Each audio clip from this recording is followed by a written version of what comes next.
Welcome back, everybody, to the Informed Homebuyer Podcast. I'm your host, as always, Rich Curtis, and I've got my co-host with me, Dave Miller. Morning, Dave. How you doing? I'm doing well, Rich. Good morning. Thanks for having me. All right. So Yahoo Finance throwing out some salacious headlines saying the market is crashing before our eyes. We're going to unpack that for you today. We're going to tell you what they got right. I think they are right. The market is turning on us. I think they've got the mechanisms and the reasons all wrong. We're going to add into the gumbo for you the recent round of CPI data and inflation data that came out, how the bond market reacted to that, what we might see in terms of mortgage interest rates, and how you can interpret this headline and use it to help you make informed and wise decisions in your home buying process, which is always our goal with this channel, help you make the best and highest quality real estate decisions you can from the comfort of your couch. So that end, let's get into the headline and the article, Dave, and tear it apart. Who doesn't like to go throw some shade at Yahoo, right? Yeah, let's All do right. it. I'm ready. Here we go. All right. So here's the headline. We'll grab some underlining here for you. So they're telling us the market is crashing before our eyes. Buyers are backing out of deals in record numbers amid relentless high interest rates. Sad to say, they're not wrong on that account. They've got the receipts in the article. We'll scroll down and give you the numbers here. This is the compelling number in this article and the reason to talk about this. So 14% of all transactions were canceled in April. 14% nationwide. This nationwide data of all transactions were canceled. And that equates to 56,000 home sales canceled across the country in April. So that's the part they've got right. The data doesn't lie. People are spooked and they're backing out of real estate transactions. Now, the article goes on to say that they believe the reasons why people are backing out are interest rate pressures, high cost of fire insurance, and these sorts of things. And that's the part I think they've got wrong. I bet you have an opinion on this, Dave.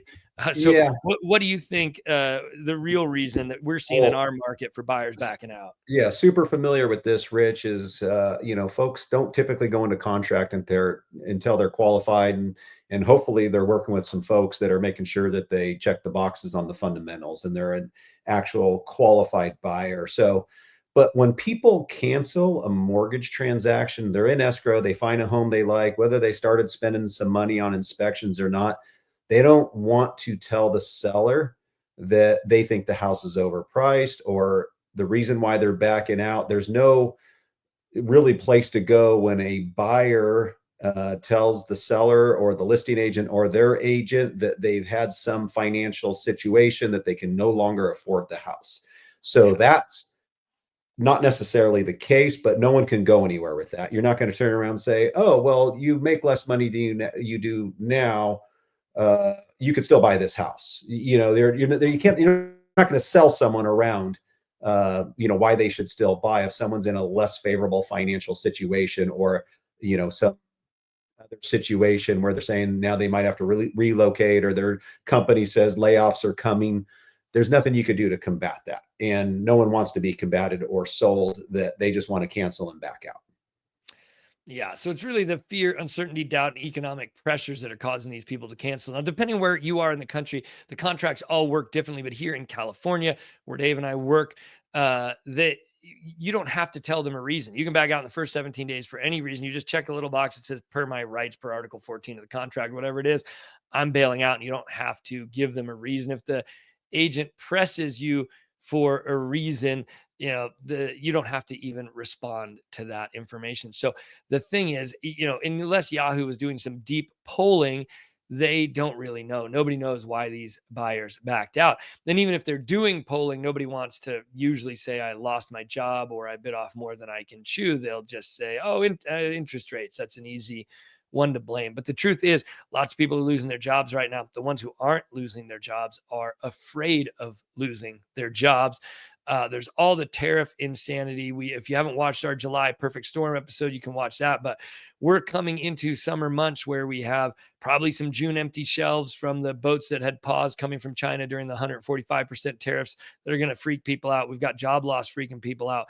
We've got the unpausing of the original Liberation Day tariffs on July 9th coming. We've got the reporting of Q2 early GDP data that could signal that we're really in a recession coming at the end of July, July 30th. And on August 12th, we've got the unpausing of the China tariffs going back up to 145% if they don't get a trade deal there. There's a lot of uncertainty. In our last podcast, we reported that one poll has 72% of Americans saying they don't think it's a good time to buy a house right now. With that kind of sentiment, even if you had gotten into contract on a house and then you went home and you heard about layoffs at work, or you saw some more insanity on the news about the economic situation in the United States, you might just panic and call your realtor and cancel. I mean, I have over 20 years in this business. I can't tell you the number of late night panic calls I've had, especially from first time buyers, just freaking out about the sheer magnitude of what they're doing in our market.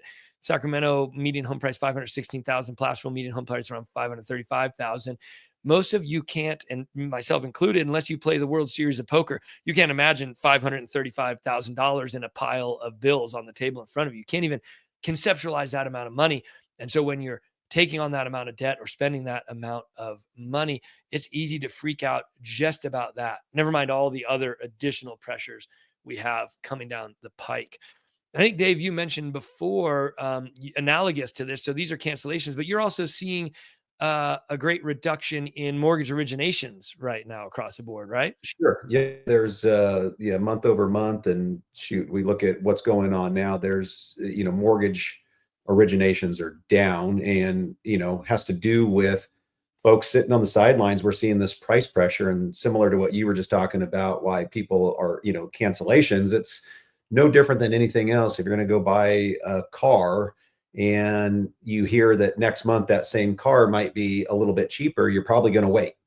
Yep. Whatever it is you're buying, a high ticket items going on sale, and your friends and neighbors and parents are telling you, "Ooh, I don't know if this is a good time right now. There might be a discount if you wait."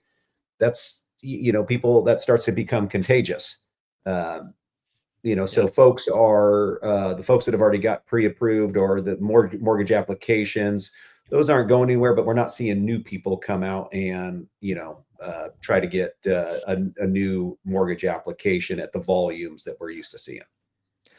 Yeah, and I mean, we're complicit in this as well. We just did a podcast. By the time you watch this, it'll be out. You can watch that when we're talking about Redfin coming to the table and saying, "Yep, we're going to post up losses this year. We're going to see at least 1% reduction in home values nationwide." And Dave and I went more local and more granular with that.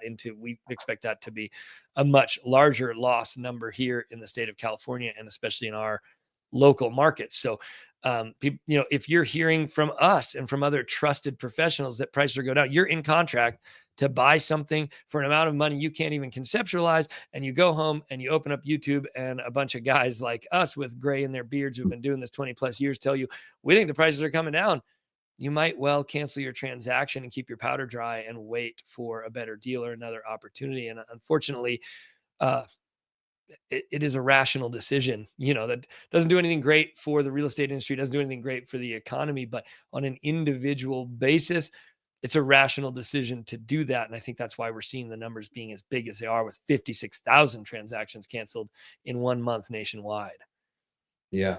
And I think, Rich, I don't think we make projections. None of us have really a crystal ball. We kind of projected the July perfect storm, which it's brewing, it's happening, we're seeing it before our eyes. But as someone that's bought and sold over many years, is you're never going to time the market perfectly. So again, the five fundamentals, we keep preaching that. If you're someone that's looking to buy a home and the right home comes along, and maybe you get it at a discount now, I'm not saying, or we're not encourage you to wait necessarily 6 months or a year to buy, because you might miss the boat then too. We're not giving you advice and telling you exactly when the time is or not to buy or sell. But I just know from experience, we're not going to know that we hit the bottom until we're 3 months past it. Yeah. And, Yep. same thing is with the top. We did not, we kept ascending in values, and, here we are 3 months later, and we saw the cracks, right? We saw them coming, but it's after the fact. So if those Yeah. folks that were selling properties knew they were going to sell and they had a crystal ball, they would have sold 3 months ago, 6 months ago. Yeah, and I think it's a good point. There's a lot of clicks and a lot of attention on offer if we just say buy now. This is the time, or don't buy now. This is not the time, right? And we try to give you instead a nuanced take, give you the data and the information so you can make that decision for yourself. We don't know when the bottom will be. I think we can safely say we've passed the top right now, but Yeah. we don't know where the bottom will be. So those five fundamentals, do you have an emergency fund? Can you afford this mortgage no matter what? Do you have a long time horizon? You're going to own this home for 5 or 10 years. Do you have good income and good credit and stable recession proof employment? If you meet those criteria, then the right time to buy is when the right time is for your life. If you've done your homework and you've gotten pre-approved by a lender and you're ready to go, if now's the time because of other forces in your life, it's not a bad time to buy.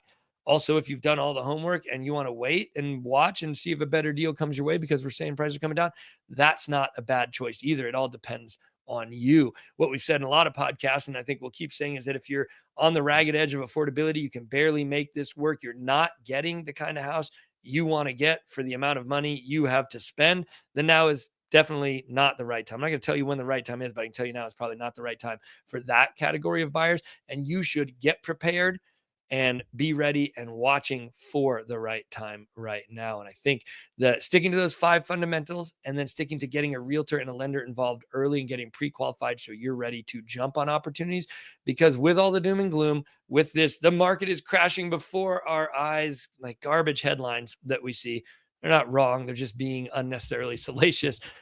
In and amongst all that comes opportunity for people who've been priced out of the market to get back into the market or get in the market for the first time. And it could be a once in a lifetime opportunity for some of you. And we want to make sure you're prepared for that. So listen to the podcast. We're not going to say now is the time to buy, but we are going to teach you how to get prepared and ready to take advantage of that.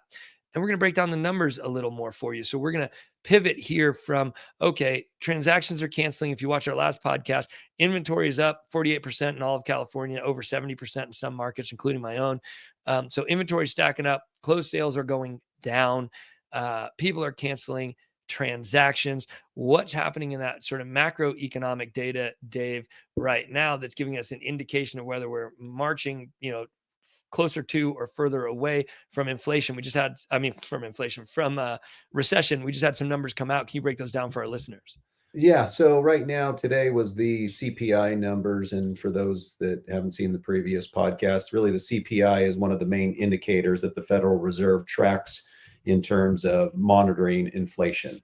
Um, and so there's we got month over month and year over year, and again, they make decisions based on trailing data. This is data that happened in May. We're in June. So the numbers come out and they want to see some sense of consistency or a pattern before they make any move. So the consumer price index numbers came out today, looking at the year over year. The previous month, we were at 2.3%. They estimated that it was going to go up to 2.5, and we only came out at 2.4.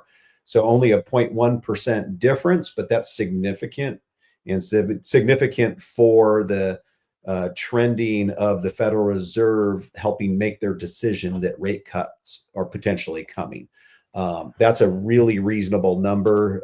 If they see a bigger number, typically if that's 0.3 or more, they're going to say, "Oh shoot, we better hold on a little bit. Let's see, we're trending in the wrong direction." But nominal movements don't lend to concern. So we really expect a federal fund rate reduction here.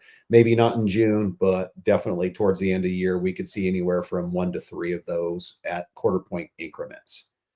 But Yeah. again, yeah. What's that? But again, and what you're going to probably mention for our listeners, that does not, every time the Feds come out and they lower a quarter point, does not mean a quarter point reduction in mortgage interest rates. Yeah, right. So even if we saw 3/4 point, if we saw all three of those quarter point reductions, Dave, what are we likely to see in a mortgage interest rate movement out of a 3/4 point reduction by the Fed? Because again, folks, the federal fund rate is a short-term lending rate for banks. The mortgage interest rates is a long-term lending rate. Two different things. They are not connected in a one-to-one direct relationship. So if we saw 3/4 point reduction, Dave, what do you think we see in mortgage interest rate? Somewhere around a quarter to 3/8. Yeah. Which, is super helpful for a home buyer, on our average $500,000 purchase price. And, putting, say 5 to 10% down, you're looking at $40 a month per eighth. I mean, that could be $120 a month if we get 3/8 in purchasing power, or just lower expenses for that same home that even if you qualify would just cost you less. Um, Yeah. so And that could be combined with price reductions. And we just did a pod on the difference between the benefits of a price reduction, which we're going to see this year with prices coming down, or interest rates coming down. And prices are going to come down faster than interest rates, and they have more benefits. So if you haven't watched that one, and we batch record these sometimes, so it gets a little muddled. It might be out already. It might be out next week. Watch for that one about price drop versus interest rate, and that can help contextualize this a little more for you. But it sounds like maybe by the end of this year, we might have a combo of the two that really gives some relief to those of you who've been stuck on the sidelines due to an overall lack of affordability in the housing market, which is about the only silver lining we've got here for you folks in the financial yeah, news. Um, yeah. When I think, oh, go ahead. no, go ahead. Go ahead, Dave. No, I was just saying, when we watch these home prices come down, and and I kind of sound like a broken record here when I talk about folks that are own real estate or thinking about buying real estate, primarily those folks that own real estate that the values went way up and the values came down and they sell, they feel like they lost a bunch of money. Well, no, Even you though they're didn't. net up overall. Right. Even though they're net way up because they didn't sell at the peak, and that they're selling it for $50,000 less than they could have at a previous point in time recently, they feel like they've lost money. And same with those folks that aren't even selling. I talk to folks all the time that, their house, at one point was over 1 million and now it's worth 900,000. And they're like, I lost $100,000 in the last 3 months or last 6 months. Well, were you selling? No, you did not lose that money. You never had Right. it to begin with. It's equity in your home. It's always nicer psychologically when the equity is higher. Your payment didn't change. Your principal and interest payment didn't change. You don't plan on going anywhere. And guess what? It will probably swing back the other way at some point in time. Values will go back up again, but you did not lose money.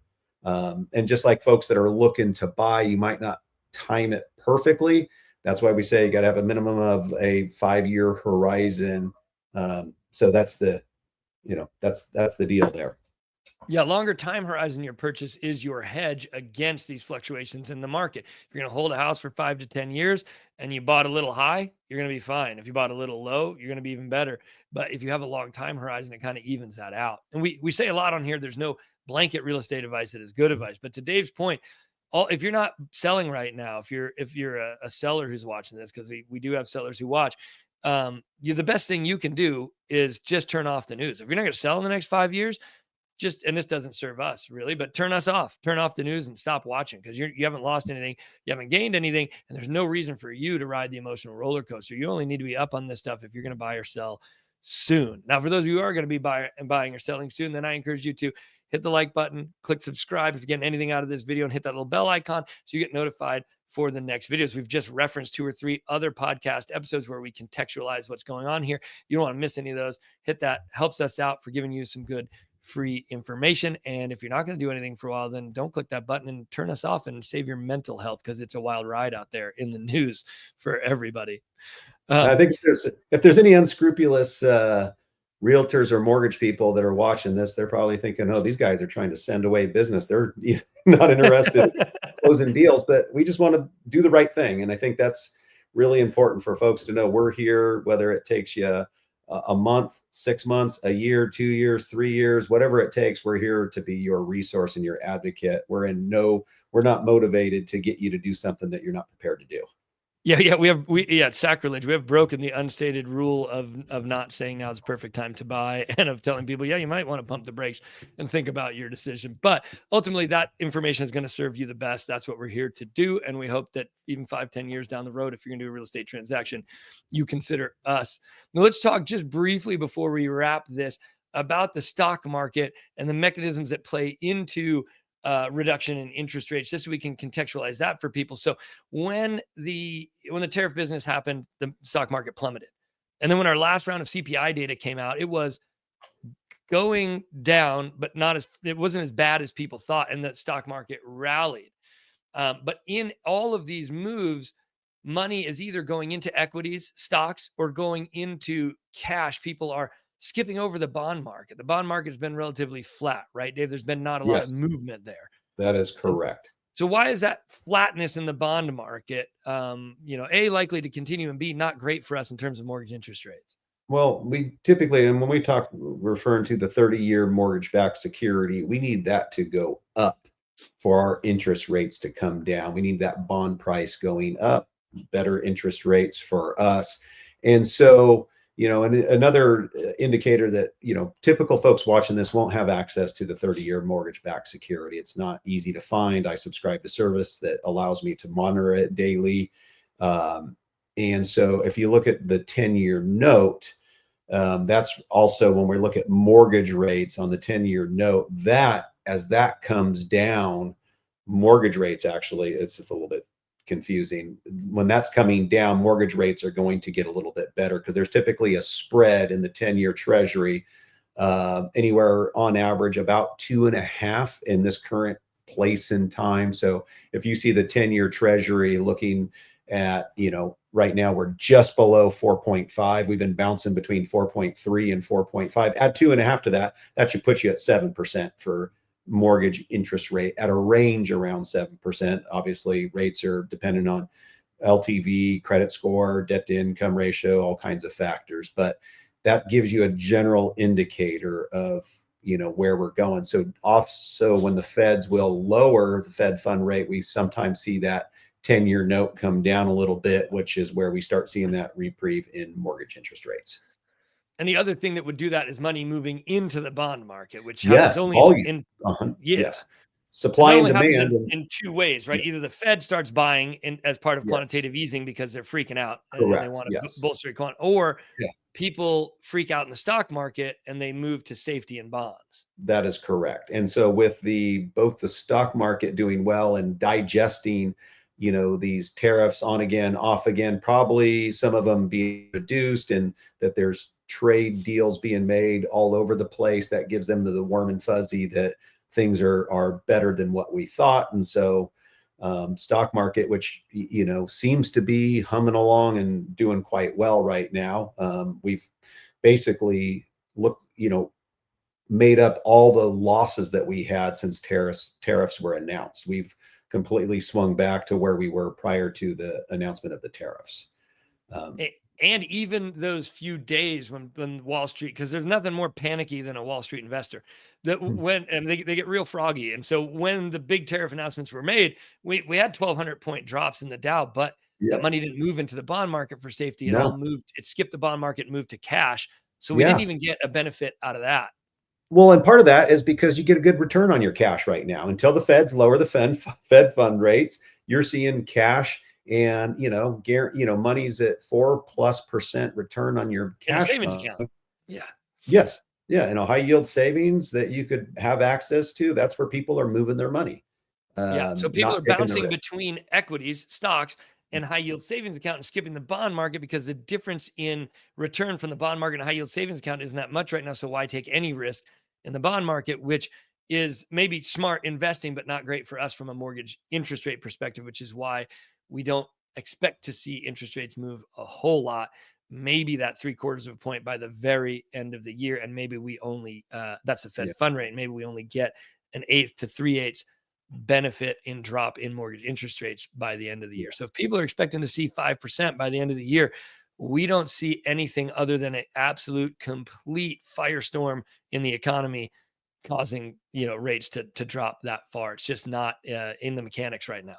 Yeah, and as long as we're talking about the debt and the debt ceiling, I don't foresee, any quantitative easing that's going to add to the total debt. Right now, they're, trying to figure out these, legislation to lower our debt and avert a, shutdown.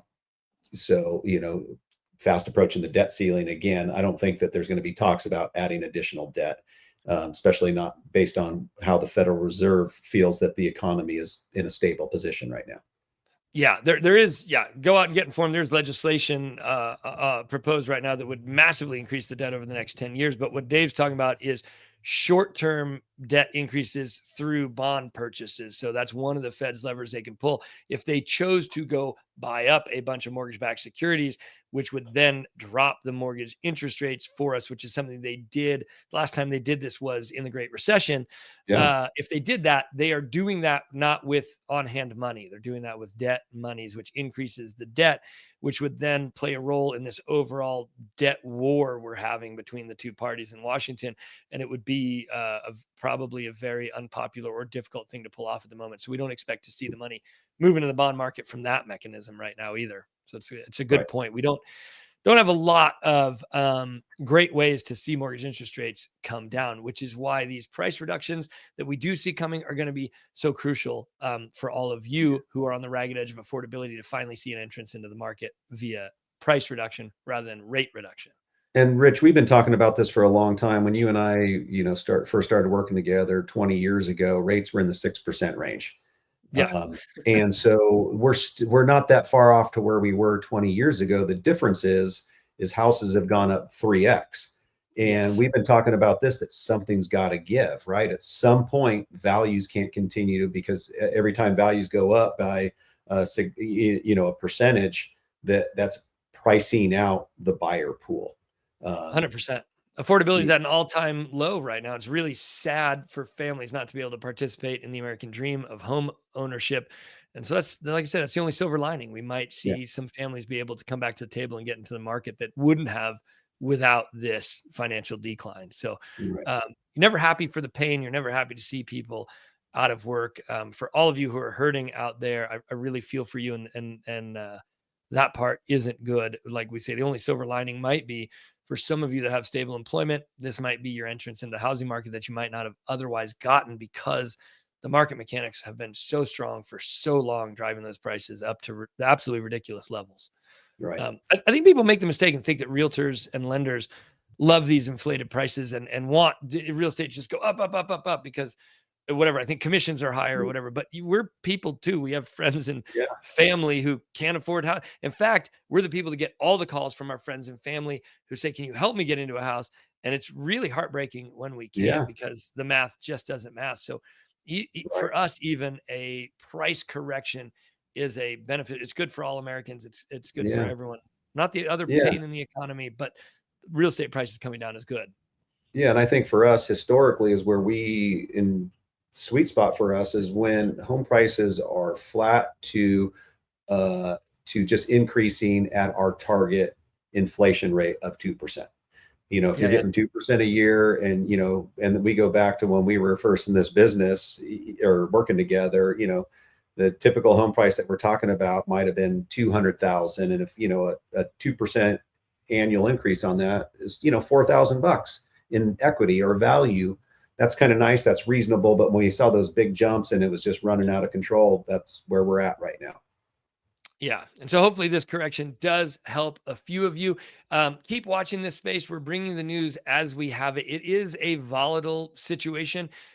If right now the tariffs are kind of all paused and under control, if any of those came unpaused and really went into effect long enough for those things to pass through the economy, yeah, we could see reversals on the likelihood of a Fed fund rate reduction, reduction, or it could mess up the economy so much that we see sooner reductions in the Fed fund rate and bigger reductions in the Fed fund rate. It is very volatile, and the predictions are only valid as up until I turn off the camera here. And that's why we come back to you every week with the news to try to keep you informed which way things are going so you can make the best decisions you can. We're at 28 minutes. If you have stayed with us this long, you are deeply committed to your financial education. We applaud you for that. Thank you for being here. Thank you for watching. Thank you for coming back week over week with us. And we will see you guys on the next one. I'm Rich Curtis. And I'm Dave Miller. Thanks. Bye, everyone.